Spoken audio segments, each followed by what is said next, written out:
Welcome back to the HNT show. We're back in the bike shop again. Don't worry, there's going to be no coffee served while we do the show tonight.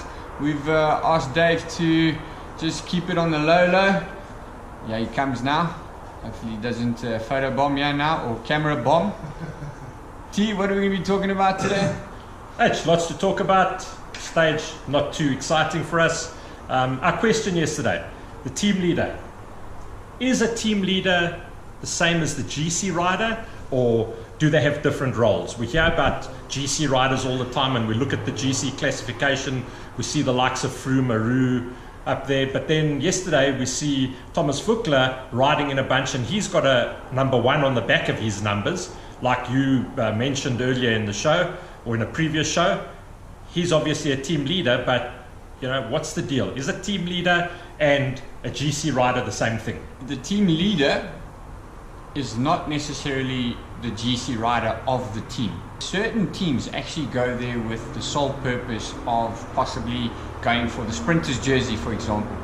Other teams might go there for the sole purpose of trying to win the GC overall, like Sky. They're going there for one purpose, and that's for the yellow.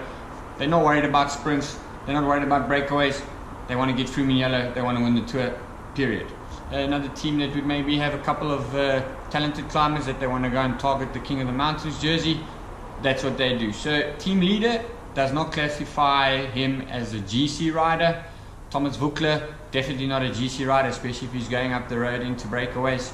He's a breakaway specialist, and he's a team leader because he's won a couple of stages, and he's probably looking for the right breakaway to ride up the road and possibly take a stage. That's what Direct Energy is looking for in this tour. Most likely going to be the tactics for them. Marcel Kittel, he wears the 1 on the back of his back. So he's a sprinter. There's no way he's going to win a yellow jersey, but he's definitely in contention for the sprinter's jersey. Hence, he's the leader of the team. He's the guy that everybody's going to look after. This is a complicated one though. Dan Martin's there. He's a possible GC hopeful, but they're not throwing all their guys behind Dan Martin. They're putting all their eggs behind Marcel Kittel to try and take out as many stages as possible, and possibly the green jersey. That for them is the biggest reward. Dan Martin in the top 5 on the podium, winning the tour, that's a huge added bonus for them. There's your explanation of how who a team leader actually is, not necessarily a GC rider. We talk of Dan Martin again. I mean, there's a good racing pedigree there. Nicholas Roach is his cousin, Nicholas's dad. Great tour rider. So the pedigree is there for Martin. I just don't think he's shown anything really special yet to wear that favorite GC rider team leader number combined. Onto the racing kit. We've seen that Team Sky the whole year been riding in a blue strip with a bit of a black background. They get to the tour, suddenly they're wearing white shirts with a blue strip. Is that allowed? Can they just sort of like change their colors whenever they want and then pitch up at a race and race like that? Or is there certain rules that they need to follow for this? Actually, there are certain rules. So what will happen at the beginning of the season, midway through the season, a sponsor may change. What you do is you actually send a copy of your kit to the UCI, the governing body, controlling body of the sport. They then look at your kit, they approve it. Once they approve it, they're happy with it, that's your kit for the year. So what happens with Sky, they've gone to white kit. A lot of guys are saying, yeah, there's so many white jerseys in the peloton now, it really makes it confusing. Well, luckily for us, it's not that confusing. Froome's in yellow, and they all got yellow helmets. So they're leading the team competition as well, so it's actually quite easy to pick them out.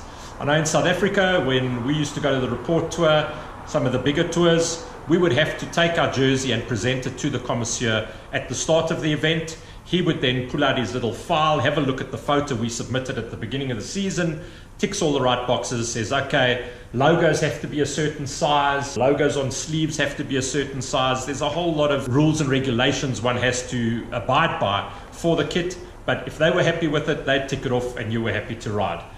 The beginning of the tour, we had a lot of guys complaining about the illegal skin suits that Sky were using. Well, guys, sorry, Sky obviously got one step ahead of you again. I see their kit manufacturers have come out with a great logo today saying kit is available to any of the other teams that want to purchase it from them, seeing as though it makes you so much faster. That kit would have been approved by the UCI commissaire, so there's nothing illegal about it. It was approved by the commissaires, and that's the bottom line. there you have it. There's a lot more to it than just making your kit the way you want to have it and then racing. There's rules that we need to follow, there's regulations that need to be adhered to, and that's what makes the sport such a fascinating sport to follow. Another thing that I'm kind of like intrigued by, and this is obviously from doing previous racing, stage races and that sort of stuff, is when we watch on the TV screen over there and the end of the stage happens and there's results and the results come up on the screen, you see who's first, who's second, and they run down maybe the top 10, maybe top 20 of each classification, the stage classification and that sort of stuff. When we used to race, the commissaire or the race director would hand out result pages to each and every single team, and the managers would be quite eager to get hold of that results page to have a look at what's on it. Now, why would they be so eager to have a look at what's on that results page apart from the results itself? Yeah, so the results are really important. The interesting thing about that communique that is attached to the end of the results that the commissaire puts there every day, there's a list of fines that may have occurred. So H, you may have been a naughty boy, you may have discarded something in a non-zone where you can't litter, they'll pose a fine. You might have come up next to me and you were battling a bit and we would have done the sticky bottle trick and your hand might have stuck to the bottle a little bit too long. So, you know, you and I will look and we'll think, nah, everything's okay. So when we get to the end of the race and we see that communique and suddenly, DS, Tony Harding, fine, 80 Swiss francs. Rider number 101, Henry Ace, fine, 50 francs. Then we know, oops, you know what, yeah, somebody did see us. They will give fines for various different things, hanging onto a car. They try not to encourage hanging onto a car, but a lot of times you see guys who've had a problem, they'll come up and the mechanic leans out the car and holds onto the back of his seat post and makes as though he's adjusting the brakes. That's the oldest trick in the book. The DS, the mechanic, they should know better. The commissaire wasn't born yesterday. He knows that trick. They will get a fine. Sitting behind a car too long, you'll get a fine. Your fines can range from anything 30 Swiss francs to thousands of Swiss francs. You can even get a fine and then be DQ'd. So it's something that, yeah, the DS wants to see the results, but he's also interested if he's been caught out with anything. And any good DS will try and push the rules right to the limit without being caught. So if I was able to give, not cheating, guys, we're not talking about cheating. We're talking about incidents in the race where, you know, I've given a little bit of an advantage with that sticky bottle to Henry. He's got caught with a puncture. I've let him ride behind my car just a little bit too long before I've got back into the peloton. Those are things I can be fined for, but I'm going to try and get away with them. I don't want Henry on the side of the road, my GC rider, with two teammates who've gone back to help him, and we can't get back to the peloton because of a mechanical issue. That's the interesting thing on that communique, to see, oh, yeah, we were naughty boys today, and they did catch us, or shit, we got away with it. We've dodged another bullet. Yeah, so there you have it. The Director Sportifs, they're very keen to get their hands on that results page at the end of the stage. Not just for the results, they want to see what's down at the bottom. The fines section, that fine section can get quite packed at times. And as you heard, the fine was in Swiss francs. We will talk about that a little bit later in another show. Okay, Tony, we're going to go back to the whole kit scenario. When we did the first show, I decided to wear my nice muscle skin suit that famous rider Mario Cipollini once wore in the Tour de France. And he started with a muscle skin suit on the first stage. Surely that must have been a bit of a fining scenario where it was not really something that they'd registered or were allowed to do. What's the deal with that? So, yeah, those days Mario did. He got a big fine that day. At one point, they were talking about disqualifying him. It wasn't kit that was authorized by the UCI or the race commissaire. It wasn't kit they'd registered.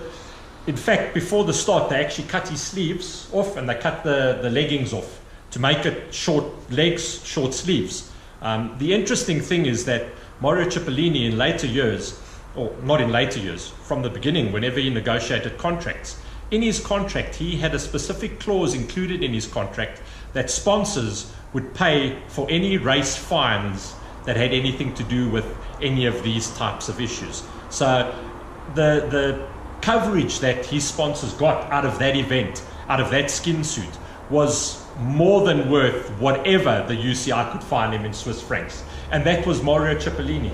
He was often seen walking around with a fancy hat and a nice big cigar in his suit. He fancied himself as a bit of a ladies' man, a bit of a mafiosa, but that was the Italian. He was great for the sport, and he was clever enough to make sure they took care of his fines when he gave them the publicity that he did. So there's another interesting one for you. H, now, talking about skin suits again. Tell me, you were bragging here the other day and you were telling us, you're going to do a test on a TT for 14 Ks and you'll show it. You're going to put Tony Martin away. So what's happened with that? Funny you should ask that. In actual fact, I went and did myself a 14 kilometer time trial this morning just to show how strong I really am and that I could probably measure up to Tony Martin. So come on, you're just saying that. You're just saying that. Just hang fine. Okay, look, I'm gonna show you now. You can have a look at the video here. Money buys the whiskey. Here you go, bro. Yes, I don't know if you guys can see that, eh? But if you look at that face and this face, this is looking a bit ragged. H, what's going on here, Britt? Your mouth's so wide open, you're breathing like, hey? Yeah, was it raining inside you? No, it wasn't raining luckily, but unfortunately I had the problem of having a watt bike to do it on, so it weighs like 20 kilograms, which makes it really hard to get up to speed. So Tony Martin had a nice light time trial bike with a skin suit and everything. I'm indoors. I've got nobody cheering me on. I don't have a DS in my earpiece screaming at me, telling me how strong I am. I've just got to believe in myself and make it happen. So there we go, I did it. My 14K time trial. But you're looking a bit hammered, bro. Now look, I pushed hard. I didn't want to disappoint Tony and make him think that I'm actually not that good. So yeah. So how close did you get to him? So if you take into consideration that the bike is like 20 kilograms and I've got nowhere where I can freewheel and I don't have a 58 chainring and I'm only working on a flywheel or whatever, my time was 18 minutes for the 14 kilometers, so only a minute and 48 slower than Tony. I think if I had a 58 tooth and a time trial bike, I could have beat him. Only a minute and how much? 48 seconds. Over 14 Ks! H, well done, bro. Yeah, you said you were going to give it a bash. Well done, but that's guts. You look a bit buggered though. I'm sure that you're not going to go and do that again tomorrow morning before breakfast. No, I was thinking of maybe doing a 28K. Yeah. Okay, now we're moving on to the next section where we're going to give you guys words or terms or phrases that are used in cycling again, and we'll discuss them. You're probably going to hear quite a few of these words and phrases in the next few days, especially on the weekend when we get into the bigger sort of hills and the mountains. Tony, which are the two words we're going to be using? Well, I think a lot of the riders, especially the sprinters, will call it a huge hill, okay, or mountain. Okay, you're going to hear the term horse category or out of category, and you'll hear a lot of guys talking about the gruppetto. So gruppetto, out of category, horse category, those are what we'll be explaining to you. Another thing, so every time Chris finishes the race, you see these cameras running to him and he's sitting on a bike and he's busy riding. The guy's just done like 200 odd Ks, they've raced it, it's been hard, and he gets on a stationary bike and he's busy riding. What the hell is he doing? Well, H, he used to eat a lot of pap and spinach when he lived in South Africa, so he's a hard boy.